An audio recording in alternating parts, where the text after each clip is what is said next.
this is one more thing that I can share with my wife, right? Hmm. Which was sweet, right? If I think the couple doesn't mind that, and it's something that you're able to use as a strength rather than a weakness, I think that then it works. Now, you Yeah. are a couple that it's clearly working. Tell us Yeah. about how did you set boundaries? How did you decide to work with each other?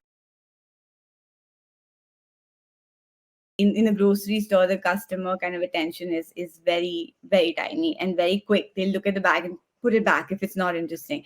So what we were really trying to do is really compare it to something that people are used to eating.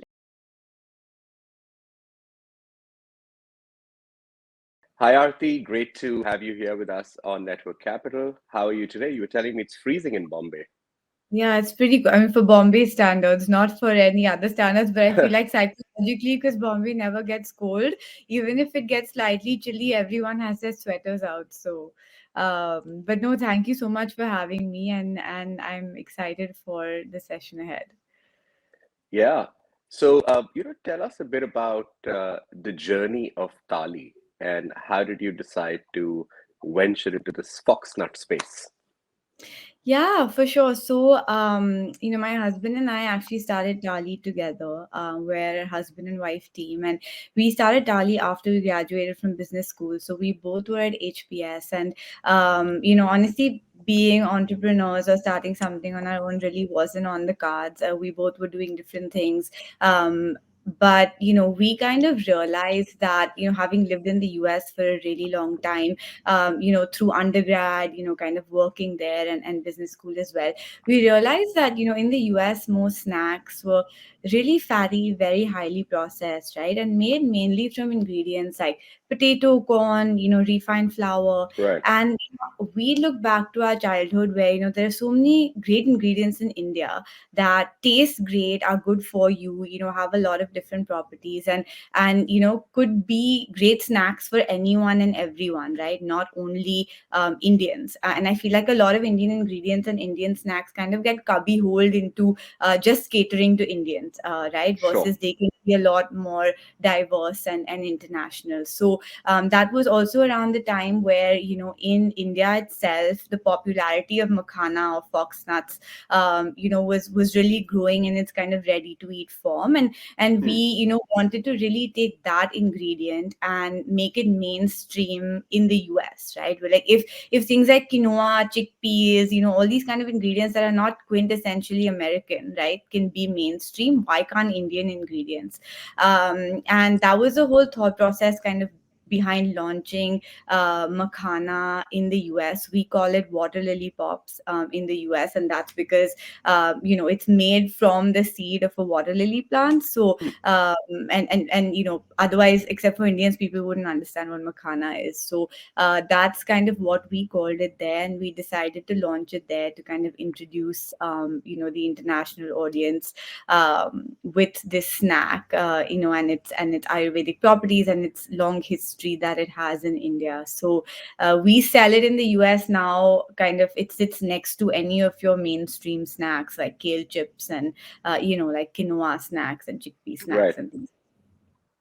That's fascinating. Why did you go to HBS? And walk us through a bit of your career before that, because you mentioned Yes. that entrepreneurship wasn't really on your radar.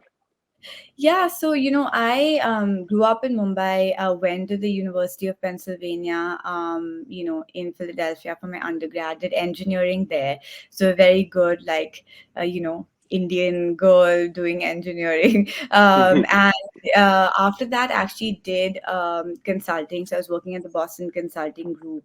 Did a bunch of different things there. Worked in retail after that. So I was working in retail in India with a bunch of international brands and growing their business here.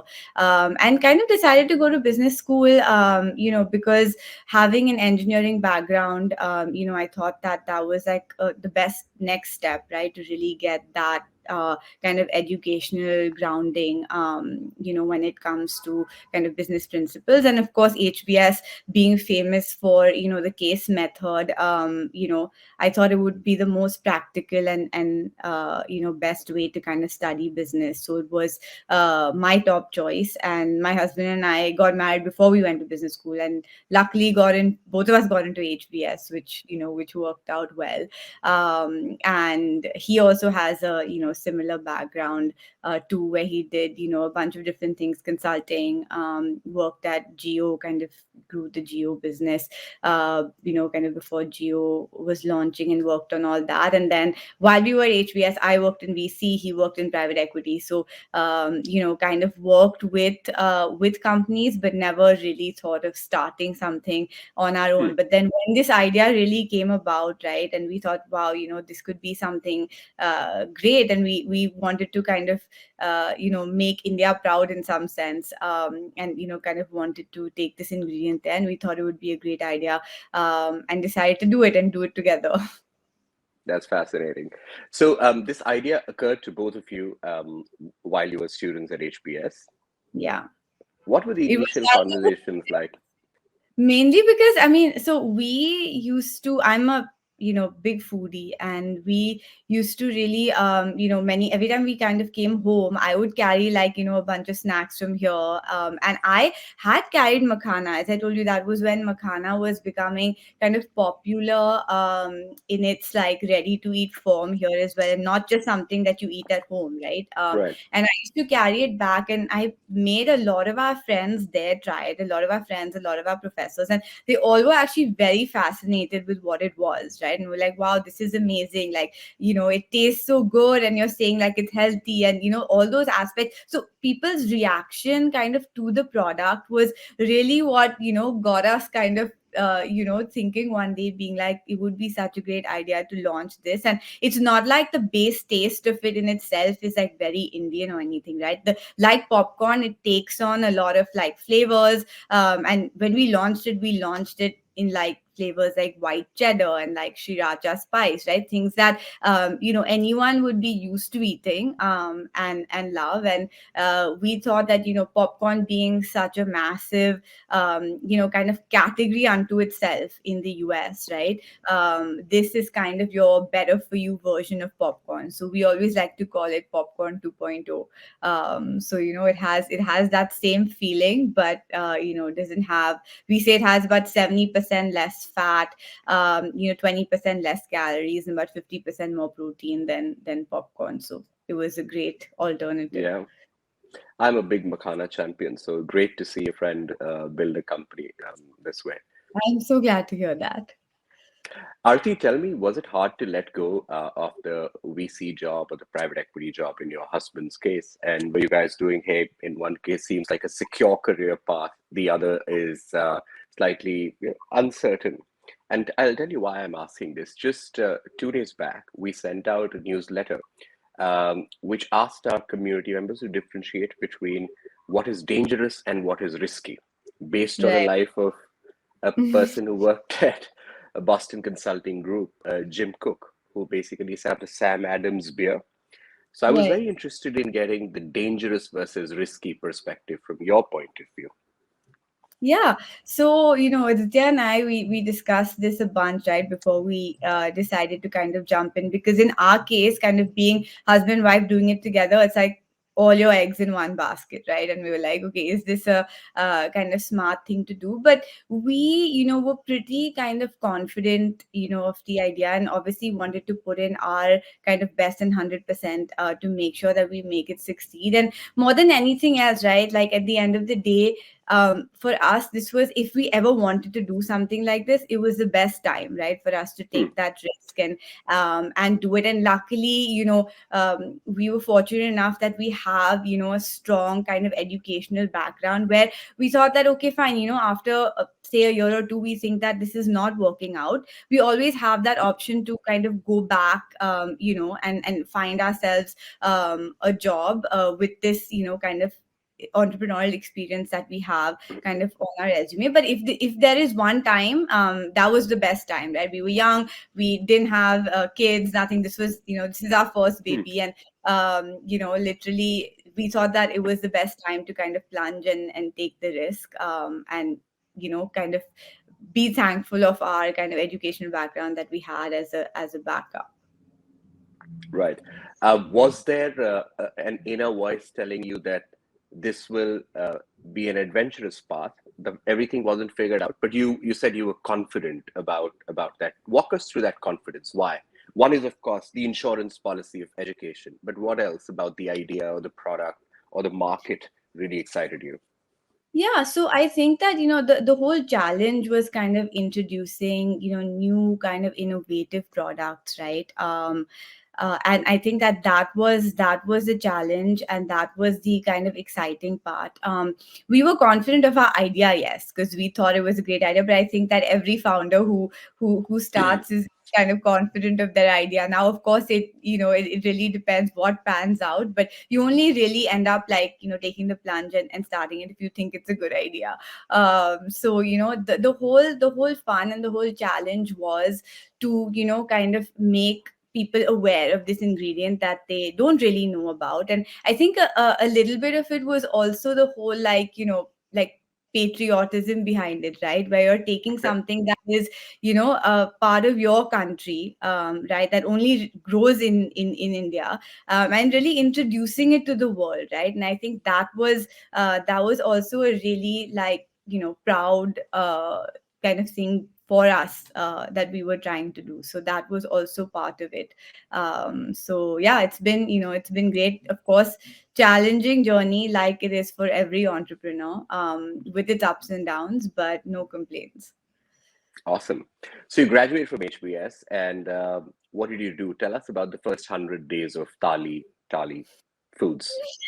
Yeah, so when it's funny because, like, when you decide, okay, like, this is what you want to do, and you kind of want to want to start a business, but don't really have like an on not done this before, right? So it was literally Aditya and I, like, sitting, I remember, like, around this, like, conference table and being like, okay, now where do we start, right? Because there are so many different things that you have to do that you've never done before, like even small things like basic hygiene things, like incorporating a company, like figuring out the structure. Like, okay, we know we want to do makhana as the ingredient. How are we going to source it, right? How do we make sure it's sustainable? How do we make sure we're able to scale it? Get the right manufacturing partner, right? Looking at branding, looking at packaging. It's all, you really have to be like the master of all trades at that point, right? Because it was just a two-person team, just both of us, figuring all of it out. So it was really fun. It was very exciting, and it was, every day was a challenge, right? Because it wasn't like a structured job where you go in and you know, like, what to expect. And it was also very different from a job in the sense as normally, like, when you're doing a job, you're reporting into someone, especially at that age, and you have a lot of that direction, right, and structure to your day. But here it's completely on you. You have to figure it out on your own, and really kind of go through that. But it was really great. It was exciting. We went through kind of every step of the process, and we realized that at the end of the day, what really works is persistence, right? You just Hmm. kind of keep going on and figuring it out. And we realized that every problem has a solution, right? You just have to kind of try and put in the effort, figure it out, and move ahead. So yeah, we incorporated the company. We figured out our manufacturing, our sourcing, kind of worked on the branding, the brand name, which of course, it's like naming your child. So you just like go through, you Hmm. went through like 200 different names, like trying to figure out what is best. And then we really kind of finally, when once I remember we were in the US, we were driving back from a food expo. We went there to kind of see and learn the industry. And I remember it was Aditya's idea, and we were driving, and he was like, "How about Taali, like high five?" And that was one name that was just like resonated with us so much. And we were like, in that second, we were like, "This is it, right? I think this is what we should do." It's a pleasant sounding word, right? It means high five, which is perfect. And it also, sounds good for people who don't know what it means, right? A lot of people in the US wouldn't know what it means. And because we want to build a brand that is functional, that's good for you, Tali for us is like a celebration of finding that perfect snack. right? That you can really kind of eat and like want to give a high five. And therefore, the name was perfect. And if you see our logo as well, like the two A's are giving each other a high five. I love the logo. I actually study logos carefully. I designed the network capital logo myself, put it on Oh, pins. amazing. So did you notice the two A's? I did. I did. Okay, great. And I And then actually, people went one step further, saying, which was not intentional, but people went one step further, saying, "Oh, the two A's are like you and Aditya giving each other a high five." And I was like, "Oh, wow! I didn't think of it in that way." Sure, well, that's poetic, yeah. Talking of you and Aditya, we hosted an INSEAD professor, Jennifer Petri on our podcast, and right? she's written a book and written lots of papers about couples that work. Now, you Yeah, are a couple that it's clearly working. Tell us yeah. about how did you set boundaries? How did you decide to work with each other? Was there anything hard about it? For sure. So, I'm not going to kind of paint like a poetic picture being like this. It's not Hmm. challenging and it's not hard at all. It definitely is. But I think for us, one advantage I think was that we actually met when we were undergrad. So we both studied engineering At together. Penn, And yeah. at Penn, yeah. So we were in the same major. That's how we met. And we went through kind of engineering together. We did HBS together as well. So in that sense, we had some background of like not working together, but like we had seen each other like study and like go through projects and kind of things like that. So we kind of understood each other's working style from earlier on. And also I think kind of what worked really well was the fact that we complement each other, right? Our strengths in that sense were always different, which is why we were able to kind of now kind of segregate our responsibilities also as per our strengths, right? Which has worked well. Like I look into the entire kind of sales, distribution, marketing, that entire piece that there works on, the finance, the operations, supply chain, that entire piece. So we kind of played to our strengths, Hmm. which worked well. But I think in terms of maintaining boundaries, etc., at the end of the day, right, when you have decided to kind of jump into the entrepreneurship life, so to speak, there Hmm. are really no boundaries, right, in that sense. So sure, we tried, but we did realize that it is important for us to to make sure that we give this priority. For us, it's our Hmm. first baby. We have a Hmm. baby now, but Tali is still our first baby. Yeah. So we of course tried to make sure that we at least have dinner sometimes, like without talking about work and things like that. But at the end of the day, it is inevitable, right? So it is a choice that you have to be okay with, at least for the first few years, when you're trying to figure stuff out, and there aren't really even like specific roles that you have, right? And in Hmm. the beginning, now we have defined roles. In the beginning, we both were doing everything, right? So it's not like we weren't coming into each other's hair all the time. We were, but that's there are pros and cons, right? And there are a lot of pros, and these are some of the cons. And sometimes I would always be like, oh my God, we're doing this all the time. And when people would ask Aditya this, and this is something that I remember him saying, which I thought was really sweet. He was like, but this is one more thing that I can share with my wife, right? Hmm. Which was sweet, right? If I think the couple doesn't mind that, and it's something that you're able to use as a strength rather than a weakness, I think that then it works. Yeah. Which how we have been able to do. So I'm Yeah. grateful for that. Based on what you said, I think I know, but I still need to ask.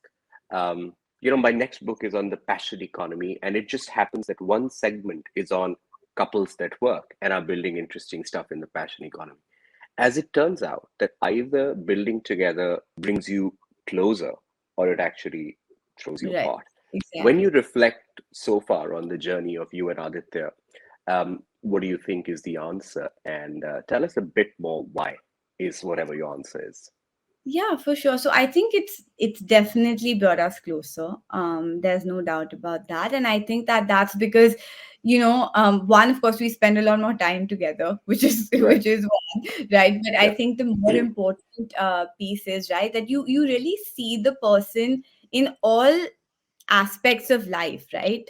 You see the you're with the person as a spouse, as a friend, as your co-founder, as your boss. Sometimes, like, we both kind of boss around each other in different things, right? And in different ways, and you really see all different, like, facets of the person. And I think that that just kind of makes your relationship stronger.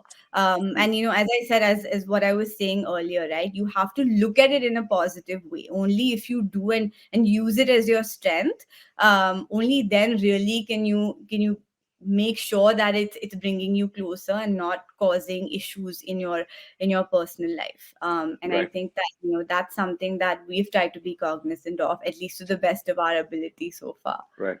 Yeah. Um, Tell me a bit about the product development. We on Network Capital got a lot of questions when we announced that we were hosting one of the co-founders of Taali. How Yeah. did you go about that? How did you divide responsibilities? Tell us about the sourcing, the packaging, the thought process, all of it. Yeah, for sure. So, as I was saying, of course, this is like a Indian based ingredient which we were launching in the US at the time. No one had really heard about it, right? So, a lot of the problem we were trying to solve, right, even before we go into how we're going to distribute it and kind of where it's going to be available, was more about how can the packaging, one, be like attractive, that people really want to, lift it from the shelf and really see what it is. And secondly, it has to be something that is, in a very easy way, be informative, right? Because Mm. you're trying to tell the customer, this is something new. And of course, in a grocery store, the customer kind of attention is very, very tiny and very quick. They'll look at the bag and put it back if it's not interesting. So what we were really trying to do is really compare it to something that people are used to eating, right? So Mm. what we say on our packaging, for our US packaging, is we say that it has, as I was saying, like 67% less fat than popcorn, or Mm. 50% more protein than popcorn, 20% less calories than popcorn, really comparing it to something that is part of that customer's everyday life. Right. Right, because otherwise packaging just gets cluttered, where there are the world of call outs that you can kind of put on there, right? But you have to make sure that you're kind of sifting through what is important and what is really going to get conversion. We also made sure that the product was kind of front and center in the packaging, because again, it's something people haven't seen before, right? Right. So you need to make sure that customers say, okay, this is how it looks, right? And lastly, what we tried to do was make sure that the packaging and branding, right, when you see it, you will know that it should kind of stand out, right? So at least on our makhana that we had launched in the US, we have this like Taali like pattern going on, a lot of different colors, right? And a lot of that to kind of make sure it pops on the shelf, Mm. right? That piece was really important. So that's kind of a little bit about the branding and packaging piece. In terms of the product, as I said, we wanted to make sure that, okay, since this is a new ingredient, we wanted to introduce it in flavors that were innovative, but also some flavors that were safe, right? That people are Mm. used to eating. That's why we went down the route of like a Himalayan pink salt, right? Which is like your twist on your classic salted. Mm. Or, we did a white cheddar, as I said, because everyone eats like, cheese popcorn. So that Right. worked. We did the sriracha spice, because sriracha as a sauce is like something that was kind of blowing up, and everyone knows what it is now. So the sriracha spice worked really well. We also have a flavor called tangy turmeric, and that was, now turmeric in general globally, right? For us, it's just haldi, but globally is like become so hot. Everyone's having like turmeric lattes and turmeric water, and everyone's kind of realizing the benefits of it. Yeah. Realizing the benefits of it. So we were like, okay, like a turmeric flavor that actually tastes good is something that people would love for like their turmeric fix for the day. Right. So that's how we thought of like things that are kind of on trend, but also safe when it comes to introducing a new product. We then went on to introducing few sweet flavors as well, which were interesting. So makhana as an ingredient, everyone might not know, but it works really well, savory and sweet. So we Yeah. even launched in the US. We have like a cinnamon vanilla flavor and like a cookie crunch flavor, which is also done really well for us. But that's how we went around, kind of like figuring out what kind of products we want to launch when it comes to makhana as an ingredient. Got it. Got it. And now that the product is launched, the first 100 days are there. How do you think about financing? I would imagine that both you and Aditya had worked in the industry, so you'd have connect. You went to a wonderful business school, so you would have had options there. But you decide to go for an accelerator model. Talk to us about that, and when you look back, was it the right call? Yeah, so we were part of Y Combinator about 2 years ago, and honestly, it was a great experience. It was amazing, and looking back, I would definitely not change anything. We were kind of privileged in that sense that YC wanted, they don't do too many consumer businesses. They're pretty selective on that, so that was really reassuring that they really saw potential in us as founders and in what we were kind of trying to Hmm. build. And I think that was a great experience, kind of building out, speaking to and meeting so many people who've scaled massive businesses like Dropbox and Gmail, and like so many Hmm. massive businesses that we all kind of look back on and are proud of. And I think that that's definitely something that worked well for us. And we thought that it would be a great kind of stepping stone in terms of also kind of raising our kind of pre-seed round that we did post YC. Hmm. So it was great, no regrets at all. And I think that one advice that I would give is a lot of startups kind of apply to these accelerators and then think that it's like the be all and end all, right? Like if you don't get in, then like that's it, and then you're just going to fail. That's definitely, of course, it has a lot of advantages, but I would tell every founder that it's it's not the only thing that's going to make your business. Hmm. And it's something that you should look at. If it happens, great, take advantage of it. If not, there are a lot of other things you can do to scale your business and really kind of get the word out there and get the network out there. So I think that that's definitely something I would want to kind of leave behind when it comes to the whole like accelerator piece Yeah. as well. I couldn't agree more. Like Network Capital is backed by the Facebook Community Accelerator. And in our case, we love the fact that Facebook is supporting us, Right. but we would have continued to build, even without the accelerator, Yeah. so to speak. Yeah. That's the idea. Yeah. For And I sure. think that way, Aarti, you and I aligned on how we think about fundraising. But I'm really curious to hear your story of what does fundraising mean to you, and what does business sustainability mean when it comes to Taali?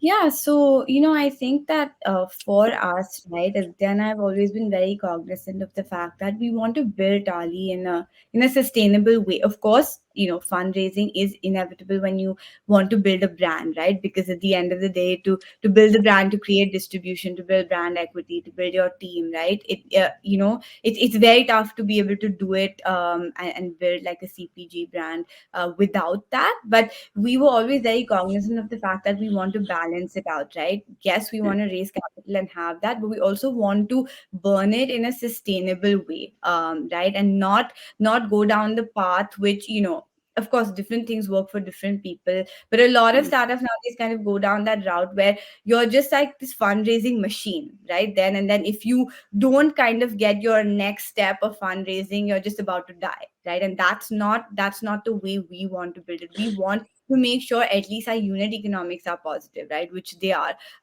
Which at the end of the day, sure, if we ever have to kind of scale back on like marketing and branding and those kind of things, and we don't have the funding, God forbid, then at least the business is not going to die, right? And that's really how we are thinking about it, because I think there is merit in kind of building a brand and really if you want to build a brand that's going to kind of be bigger than you, right, and last beyond you, I think it's important to really build it in a sustainable way going forward.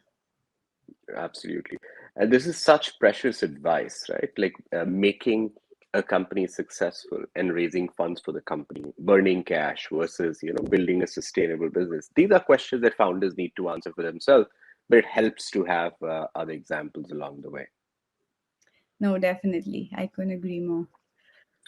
I met you first in 2017, Aarti, and it's been 5 years since we first met. Can you pick out three of the most defining moments when it comes to Tali's journey. They don't need to be good or bad, it can be anything. Like three important moments that made your business anti fragile. Yeah, for sure. So I think that, to kind of start off with, right, when it comes to like defining moments for us, right, as founders, because all founders have, you have your good days, you have your bad days, you have your ups and downs, and you really need to kind of, keep the ball rolling to, to move forward and not let those kind of paths hold you back, right? And I think one of the most, proud and satisfying moments for us when we kind of look back and thought that this is all worth it, right, was when our product was like on the shelf at Whole Foods, Mm, in the US. And I remember we went and like visited one of the stores and kind of saw our product on the shelf, and we were like, this is just the best feeling. It was the most amazing feeling. And I think the second thing that comes to mind for me would be once when, on our kind of email ID through our website, right, we got an email from a mom who whose daughter had, a lot of different like allergies, and was always, couldn't really like eat anything or eat snacks that like her friends would eat in school, mm, and always felt very left out and just like was had a little bit of depression about that. And because, our product is so, I mean, it has Ayurvedic properties, it doesn't have like it's free from all allergens basically, right? It doesn't have corn, it mm, doesn't have gluten, it doesn't have any of those. And she was so excited to like have finally found a snack, for her daughter, that her daughter can also take to school and like, enjoy, with the rest of her friends. That was such a touching kind of moment, for mm, us. We're like, we're so glad that, we can, because sitting back, you're selling the product, you don't realize, that it's actually touching the lives of people, right? And when you kind of get, a little bit of, glimpse of that, it really kind of makes it all worth it. So I think, that would definitely be, the second. And then I think, the third, for us, I think, would be, the fact that, we have such a vision in mind for making Tali, like your next generation snack brand, right? Like we always mm. like to say we want to be like a Frito-Lay 2.0, right? And that's one of the reasons why we kind of launched in India as well, which I can throw light on, later in our conversation. But I think just the fire that we have to really make snacks better, right? And to really, show our consumers that something that tastes great, right, that gives you the fun and the excitement of like a great tasting snack or product, can also give you something more, right, can also be healthy. It doesn't have to be like super fried, doesn't have to be made from like, terrible ingredients, and it can still be something you love, that you're eating. And that was the challenge, I think, that actually keeps us going, right, to make sure that we're constantly innovating and make sure that, we're really kind of getting the best out there, even in terms of R&D, to our customers. That was fascinating. Um, when you look at the way Tali has grown, how did you choose distribution? Are you a D2C brand? So, we definitely do sell from our website, and we do, sell to the consumer. So in that sense, sure, we're a D2C brand. But in the definition of like, are we a pure D2C business, that the way people, look at D2C today, I would say no, that's not our priority, and it's not our focus, Mm, because what we realized, between whether it is, India and or the US, right, majority of, grocery sales, in any of these geographies, right, still come, from the grocery store, right, still mm, come from like impulse purchases in the store. And mm, yes, while it's like really, in right now to be like, oh, everything should be D2C, and like that's really what you need to build and that's really what you need to grow, yes, it's something that we are definitely doing. But is that all I'm doing? No, because is that where my growth and scale is going to come from? No, because from the sheer, like, percentage of where our customers buying snacks today, it is in the store, right? Or it is Mm. on, say, kind of grocery channels, or like the whole like q-commerce space that has, quick commerce that has come up, whether in the US Mm. with companies like GoPuffs and things like that that are massive, or in India with kind of Swiggy's Instamart and stuff. Sure, I think that, those are kind of sustainable models to get directly to the customer for a brand like ours, and it works well for us. But I think in terms of, otherwise, pure scale and reach to the customer, brands shouldn't forget that, retail is here to stay, right? Even in a,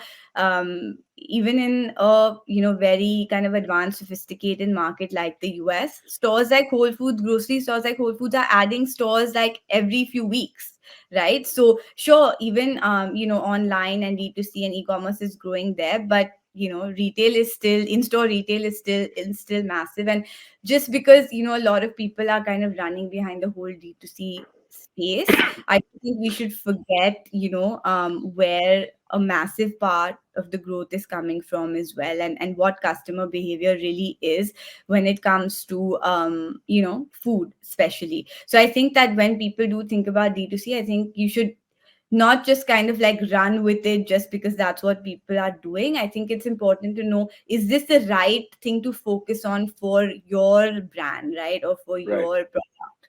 And I think that is super important. Yeah. I can imagine seeing your product in Whole Foods would have been a pretty wild experience. It was Um, it was amazing. yeah. But do you want to tell our community members why you chose the US as the starting point, and how are you thinking about expansion? Where, if anywhere, does India fit in? Yeah, for sure. So, as I mentioned, we had originally, like, the whole thought process was, right, to take these Indian ingredients and really launch them there. And Makhana was, the focus, and is the focus for the US to kind of grow the ingredient there. But while we were kind of, growing the business, we always had in, like, we wanted to launch in India at some point. And with the pandemic, right, and we ended up spending a lot more time here as well in India during the pandemic. And we kind of realized that, India is now where the US really was about 10-15 years ago, right, when it comes to food. People are getting a lot more aware about what they're eating, right? What they're consuming, what they're putting in their body, looking at like the nutrition label, looking at the ingredients that are there. And I think this is only kind of been expedited with the pandemic, right? When people are getting, using, Netflix and the internet, and there's just so much information available that people are a lot more aware. And we realize that this is not the only, 0.001% of premium customers in India. It's also people who are in like tier 2, tier 3 cities, right, who are really well aware of a lot of these facts and want new and innovative products. And we realize that this is that best time, right? The US kind of went through this cusp 10-15 years ago, when massive brands like, RX Bar and Kind and Skinny Pop, that are like billion-dollar brands, kind of came up at that time, when the Mm. customer behavior was changing in this similar way, right? And we realized that that's what's happening here right now. And we really want to kind of provide the Indian consumer with something different and something new. And our whole, as I was telling you earlier, our whole, ethos of our brand is, taking products that customers love and like making them better, right? Which is why we launched in India about 6 months ago.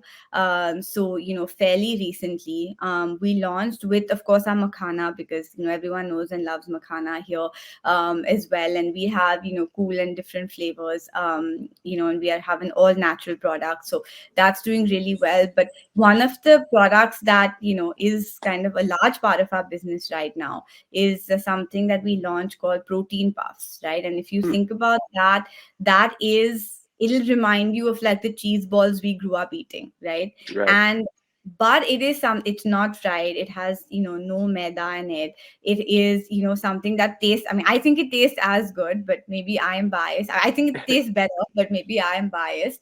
But I think that the product has really scale brilliantly, that would in India, and customers love it because it gives you the same great taste, right? But also gives you something more. Like our one bag of protein puffs gives you 10 grams of protein, right? And India is a very protein deficient country in that sense. Hmm. And people realize that protein is important in their diet, but also don't really realize how to incorporate it in their diet, right? There are a lot of people who are vegetarian as well.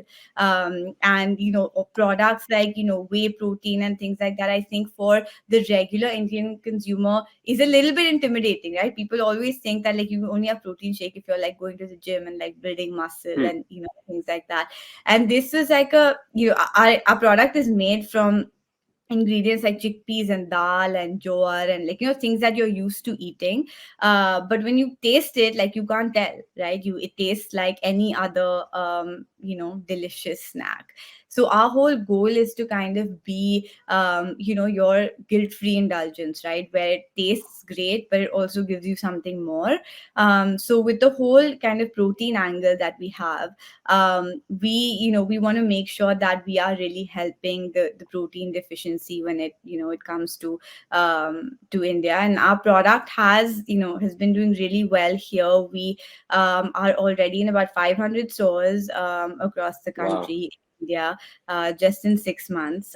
So there's huge kind of untapped potential, and these are stores like that anyone and everyone shops at, right? Whether it's your Reliance stores, whether it's DMart, whether it's Spencer's, right? A lot of these kind of modern trade stores as well that we're in. And then of course your online channels like Big Basket and GeoMart and Amazon and things like that. And we really see a lot of growth potential here in India, not only for the two kind of products that we have right now, but a lot more as well. And we want to really show the customer that something that's good for you, right, or guilt free, doesn't have to be boring, right? Hmm. Because if you go to your regular like kirana store, right, you'd always see, and this is something that used to really bother me, because you always see like chips, and then you'll see diet chips, right? And or you'll see like some kind of like chivra or something, and then you'll see diet chivra, right? And the diet version always just looks like really sad and really like Yeah. like you're making like the biggest compromise ever because you're trying to be healthy, right? And that's what we wanted to take away from like guilt-free snacking, right? We want, if you see our packaging, right, even for our protein pass, it's really fun. It's as colorful as anything else, right? So we wanted to show the customer that like this tastes as good, but it's good for you, and that's the goal. So our, as I was saying earlier as well, the goal is really to build that like next generation snack brand, right?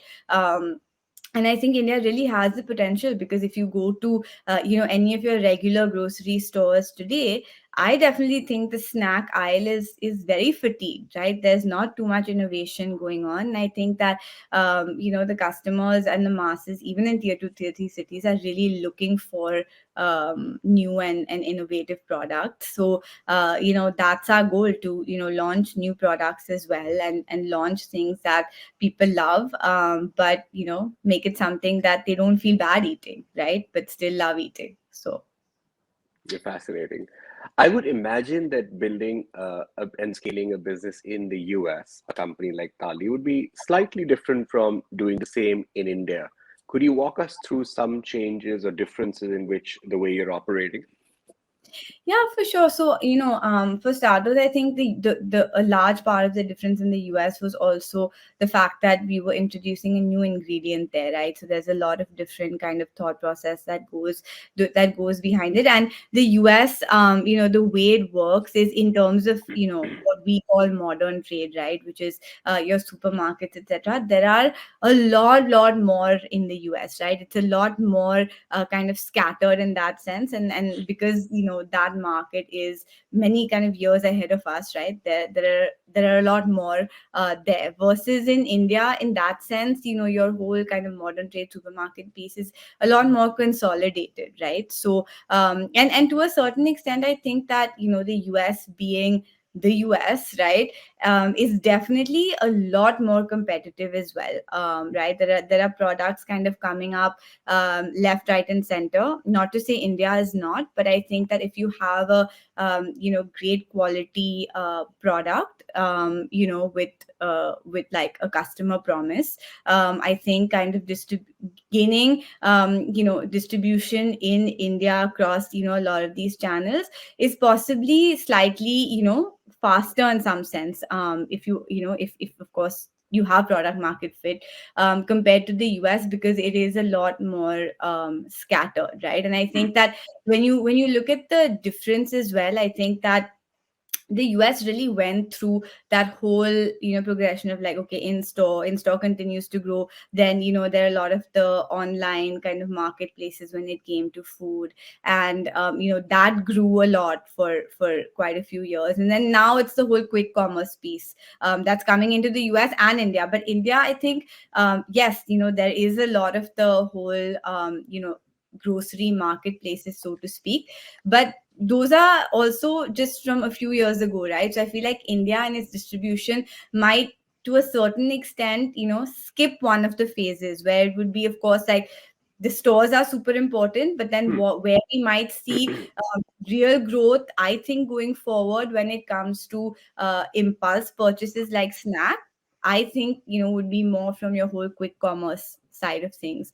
So it's interesting to kind of see how different countries and the world will kind of pan out in terms of where the next kind of phase of growth is going to come from. But Hmm. as I said earlier as well, what is here to stay and what is common across all is your in-store kind of grocery store, um, s- store business, which people definitely shouldn't ignore. Got it. I know you probably can't answer this question, but let me see if you can give us a flavor. When you look at your product plan for India, are there new surprises coming? How are you thinking about it? And what's your ultimate vision for India? What would be like the Whole Foods equivalent moment for India that either has already happened or you're waiting for? It's definitely already happened. Seeing us in 500 stores across the country was, is amazing, and is something that we're really proud of and are thankful for every day. Most definitely, there are kind of new products in the pipeline. As I was saying earlier as well, our goal is to be your, next generation snack brand, right? Where we want to build products for customers that they don't feel guilty eating, love the taste of, right? Don't think they're making a compromise, but they're also providing good things for the body, right? Things that aren't just empty calories. And kind of based on that mission, that we have for Tali, is the way we're thinking about the new products as well, right? Kind of thinking through products that customers love, that they're used to eating, right? And thinking of innovative ways to make them better, right? Where they don't Hmm. have to be just full of maida and oil and fat and sugar and things like that, Hmm. but are made from better ingredients, but taste as good or better, as I Yeah. said. Yeah, yeah. I've been again for my second book. I've been studying a lot of these energy bars. I hope Tali considers launching at some point. It'll be fun. Yeah, no, for sure, definitely. So, Aarti, how did the pandemic impact Tali, and what were some lessons that you've learned that will probably set you up for future? Yeah, so like, I think, like any other business, right? I think that no one was ready, right, for the pandemic. It's not something that you can plan for. It's not something that you can kind of preempt, right, in some sense. And it hit us like it hit most businesses. And we had, of course, certain plans for growth, because at that time when the pandemic hit, we hadn't launched in India. We were only selling in the US at the time. And for example, we had a massive food service business, right, in the US, which is basically a lot of your offices. So, like in Mountain View in California, California, Google has like a massive campus, Uber Hmm. has a massive campus, LinkedIn, so we were actually available at their campuses, and that was a massive part of our business as well. And that suddenly came to a standstill, right? Because people weren't going to the office anymore. And of course, that hit us, in a massive way. Of course, kind of revenues went down, but even in terms of kind of production and planning, right? You plan for a lot of that, that scale and the products that are going to kind of get consumed there, which didn't happen, right? The whole world kind of came to a standstill. Even in terms of our in-store growth, right? I think that at that time in the US as well, like everywhere else, there was a frenzy, right? No one knew what was going on. Everyone was scared. There was panic buying, right? The grocery stores themselves didn't know how to kind of, operate and sustain it. So Hmm. understandably so, none of the grocery stores were taking on new products, right? Because that's not the priority. Keeping like toilet paper on the shelf is priority, and like, water and things like that are essentials. And of course it did, kind of hamper our kind of growth trajectory, right? But it taught us a lot, right? It taught us to kind of say, okay, fine, this is the situation we're in now, where what are other avenues through which, we can kind of find growth, right? So in the US, through the pandemic, we kind of onboarded ourselves onto a lot more online channels, right? And Hmm. did a lot more of that. Looked into a lot of these kind of quick commerce, businesses that I spoke to you about. And you have to just, as an entrepreneur, I think that there will be curveballs, right, along the way, and I think it's just how you kind of navigate them and use them, to kind of come up with new innovative solutions. And that's kind of really what we did, right? Even launching in India was something that we did in the pandemic, right? We Hmm. launched in July of this past year. And that itself had its challenges, right? No one, in that sense, ever thought there would be like a pseudo third wave that there is right now, right? So you just have to be nimble, I think. As a startup, you have to be nimble. You have to kind of, try and figure things out along the way, and such things are out of anyone's control, right? Yeah. So that was a lot of our learning, right, in terms of making sure that, we are kind of growing in a way where if we have to change strategy, at some point, we have to be able to be nimble in the way to be able to do that. Yeah, it's very interesting. I was figuring out the story of Dang Foods. I'm not sure if you've heard of them. It's So, a snack brand yeah. in the US. They were mentioning the same thing that almost overnight, all the B2B sort of business went away Yeah, for their Dang was company. also available at the Google's Mountain View campus, like the way we were. Yeah, So yeah, a lot of businesses, got hit, and that's just, what it was. We, at least in that some sense, should be thankful that it's food, right? People were still consuming food. Sure, the growth was less, but compared to other kind of industries, like whether it is, airlines, hotels, like tourism, travel, which got hit so badly. I think in that sense we should be thankful that, we weren't as badly hit as they were. And I'm just hoping for, this to kind of pass. It's already been almost 2 years since we've been dealing with the pandemic. So I think, for everyone, I really hope that this passes, and we're at the end, so life can go back to normal soon. for sure. Um, just like the final bit before I let you go is about your personal productivity. You know, the pandemic like has thrown lots of curveballs at you, and your co-founder, your husband. Yeah, You've had a baby now, so yeah, you have your second baby. The first was Taali, the yes, second is with yes. you. How are you managing your energy? Like, how have you structured or restructured your day so that you're able to bring your best as a founder, as a wife, as a mom, etc.? Yeah. No, honestly, that's a great question. I think that, it was definitely super challenging in the beginning, right? Because I think for everyone, we were so used to having that like really structured day, right? Like you go to work, like you're in the office, you're interacting with people, like you come back home and then you say, okay, fine, I'm home. Let me take like, an hour or two off, like work out, do something, and then get back online, if needed. And that whole structure kind of overnight just like went for a toss, right? And for us, to your point, it was a lot more exaggerated because yes, first of all, we were working from home, when there was no real, because at the end of the day, if you're working from home, you're not really going out, right? Then there's no boundary, you're just working 24 hours a day. And more so for us because you were husband and wife working together, right? So it did kind of reach a point where it was just like just entire blur of like what is home, what is work, what is life, what is work. And there was like no, there was no difference at all, Hmm.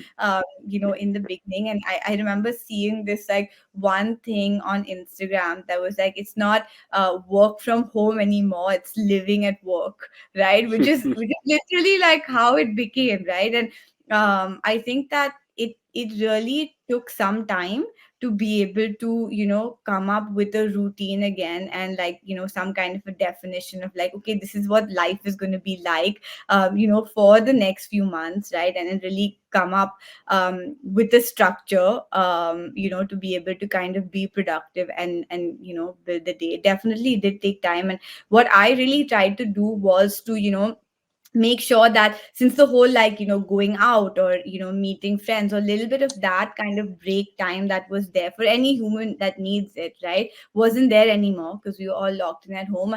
I decided to kind of like build on what I enjoy doing, right? Like what Hmm. my kind of hobbies are. So I actually, like a lot of other people, cooked a lot, right, in the Hmm. pandemic. So I decided that, okay, I'm going to make this for dinner today. I'm going to try this out today. So then automatically I had to kind of, segregate like so much time out of work, being like, okay, this is what I'm going to do. And I think that, just introducing, I started doing, online, workouts, right, on YouTube. And, kind of introducing these things that I never really had time to do before, never really did, really helped define my day, right? Hmm. And helped me be more productive when it was like a living at work situation that I was in. So that really helped me.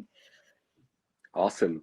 And it's been an absolute delight speaking with you and knowing you obviously for a long time and seeing Tali become what it is. I think we have hundreds and thousands of community members on Network Capital. They love the brand. Do you have any parting message or word of advice for anyone looking to start up, scale up, or rethink their career? Yeah, so I think that one thing I would love to say is entrepreneurship is a real ride, right? There are ups and downs, there are great days, there are bad days, that where you just have to be persistent, figure things out, and really kind of just move along. And as I said, there will be things that will happen. There will be days like how you might not get into the accelerator you wanted, or you might not get into the retailer you wanted, or whatever it may be. But those aren't things that you should think are things that are going to shut down the business, right? Things happen, and there are a lot of opportunities out there, as long as you have conviction in your idea. Have a great team with you, whether it is your founder, whether it's like the immediate like small team that you build to start off with. I think just kind of having that conviction in your idea and the passion to kind of move forward is really the advice I would give. And lastly, I think not kind of getting sucked into your whole like buzzwords that people use, like D2C, or whatever it may be. I think every industry is different, every product is different, every business model is different. So do what works for your product, right? Do what works Right. for your business, do what works for your product, even though that might not be like the sexy thing to do at that point in time. And I think that's definitely one thing that I would the last thing I would like to kind of leave the listeners with. Fascinating. Aarti, Tali will definitely be in network capital offices all around. Thanks so much for sharing this wonderful journey with us. I personally look forward to seeing you scale and build with sustainability. Thank you very much. Thank you so much. Thank you. It was great. It was great being here. Thank you so much for the time, and it was a pleasure.